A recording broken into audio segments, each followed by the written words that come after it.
Hi guys, welcome back. In this lesson, we will start to build our application. So if you haven't already, you can open up RStudio.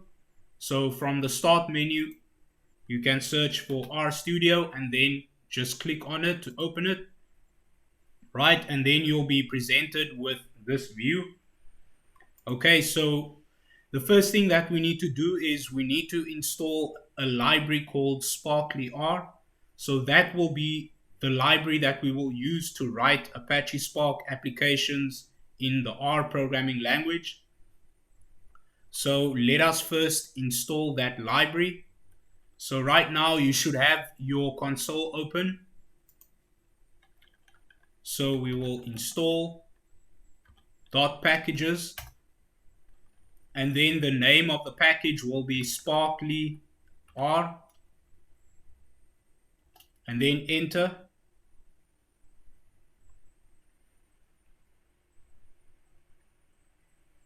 Okay, so we have downloaded and installed the latest version for our version of R, right, which is Sparklyr version 1.1.0. Okay, so once that is done, we can now create a new project.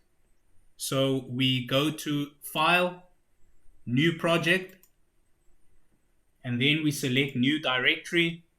We select New Project, and then we browse for the directory that we want. So I'll just put mine in Documents, New Folder. I'll call it Sparklyr. Course. Open, you can call it whatever you like. And then the directory name will be the same.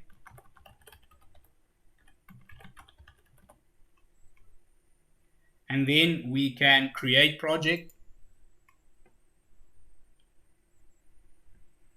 Okay, so now we can see that in our file system we have our R project created for us. Okay, so once we have done that, we can now create a new script file. So we click on this drop down with a plus sign, and then we select R script. Okay, so once we have that, we should now be able to write our code, and the code will be saved in our project folder that we have created. Okay, so the first thing that we need to do now is to import all the libraries that we will work with to build our Spark application. So the first library is the one that we installed in the beginning called Sparklyr. It's library, and then Sparklyr. Okay, and then the next library that we will import is called dplyr. dplyr. So this is the library that we will use to manipulate our data in the form of data frames. And then Sparklyr will be the library that we used to create our Spark data frames and our Spark application. Okay, so now the first thing that we need to do is we need to create a Spark session. So we're basically creating the properties for our Spark driver. So we add a comment and we call it configure Spark session. SC for Spark context equals Spark connect. Okay, and then the master will be local, comma, and then the name of the application, we'll just call it Quakes ETL. Okay, so once we have that, we can save the script with Control S, and let's just rename it to Sparklyr script. Okay, and now we can run it to test and see if Sparklyr was installed and imported successfully and that we can develop the Spark application. So we'll just highlight that. and then select run. And at the bottom, you can see what is going on.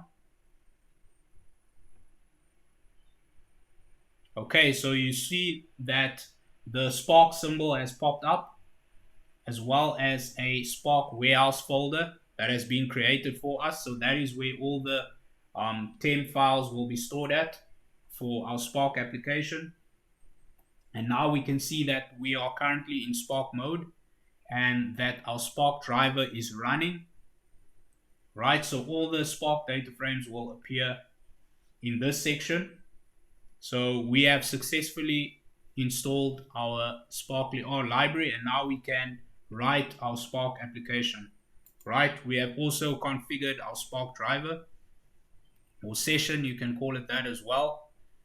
And then at the bottom in the console, we can monitor what is going on. We can get the output or the feedback from the application. And we can see that we ran the Spark Connect section and then we had no errors. Right, so we have successfully created the first part of our application, which is just a bare bones project. Right, so thanks a lot for tuning in. I'll see you guys in the next video.